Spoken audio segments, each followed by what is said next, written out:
Thank you for the occasion to address this chamber on this important matter.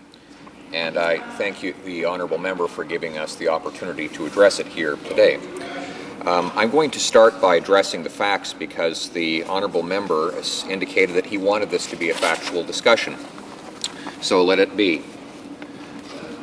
Mr. Speaker, the Liberal Party was in government in 2001 and willingly partook in the Durban conference at that time, continued to participate in that conference after the hateful nature of that event became completely apparent. And in fact, after our party made it clear that we were calling on the government of that time to withdraw and get out. By contrast, this government was the Conservative government under this Prime Minister was the first in the entire world to pull out of the Durban II hate fest. All the other countries of the world followed us in making that decision. There is a clear and present distinction between those two approaches. And the honourable member might not like that fact, but it continues to be a fact, whether he likes it or not. I want to quote from the Victoria Times columnist on that point, Mr. Speaker. The continued presence at the conference of Canada's Secretary of State for Multiculturalism, currently still a Liberal Member of Parliament from British Columbia, no longer serves any useful purpose and in fact helps to legitimize what has become a propaganda forum for some of the worst anti-Jewish hate-mongering since the Second World War. I'm quoting right out of the Victoria Times columnist for September 5th, 2001. Mr. Speaker, we have a clear and a very different position from the Liberal Party on the Durban process. They stayed with Durban. We left Durban. They have come up with some very strange and convoluted explanations for their position years later, but their explanations notwithstanding, we had the courage to walk out. We had the courage to stand alone and lead the world, and the world followed us because of that courage.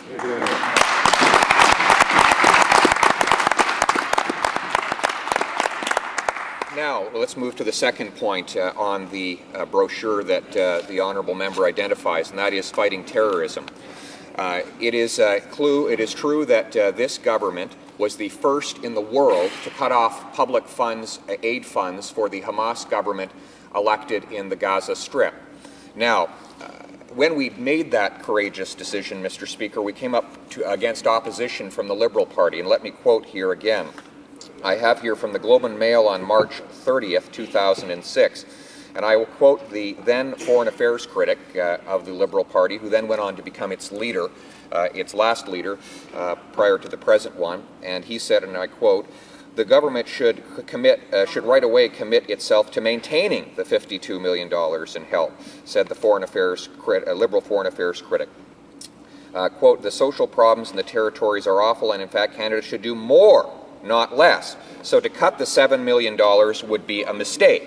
So the Liberal Party, under the leadership of a member who is here, who represents Saint-Laurent-Cartierville, indicated that he would like to continue the funding of the Hamas regime in the Gaza Strip. That is the position of the Liberal Party. Now, the honourable member. Order. I've got the reference here. I'd be happy to table it after, Mr. Speaker. I'm quoting directly from the Globe and Mail. Now, on the subject of the legalization of Hamas and Hezbollah in Canada, two organizations that are rightfully listed as terrorist bodies in this country today. Anybody who was here during the debate in the early part of this decade on whether or not those two organizations should be listed would proudly and resoundingly give all of the credit to that decision, to the current Minister of International Trade, who led the charge against tremendous resistance within the Liberal government of that day. One need only look at the exchanges in this House where that then Foreign Affairs critic for the official opposition, currently the member for the Minister of International Trade, had to rise to his feet on probably 2 or 3 dozen occasions demanding that Hezbollah be criminalized And he was confronted with the position of the then government that Hezbollah was a social program and not a terrorist organization. They collapsed under pressure from organizations across this country who support peace and oppose terror. And I'm glad that they backed down under the pressure of the now Minister of International Trade. That is the fact. But they didn't back down entirely. Let me look at the positions that they have taken since that time. On the matter of funding for Hezbollah, the member for Etobicoke was asked point blank during his visit to the Middle East, this is a Liberal member, whether he thought that Hezbollah should be delisted, that is, legalized in Canada, and he replied yes. So that was the position of a Liberal member, a member of that honourable member's caucus. These, again, are facts, and whether the member does not like those facts is irrelevant. And I'll just quote the Vancouver Province as a citation on that. Quote, when asked if he was in favour of Hezbollah being taken off the terror list, a Etobicoke Liberal said, quote, yes, I would be. He likened the situation in the Middle East to Northern Ireland. That's in the Vancouver Province, August 21st, 2006.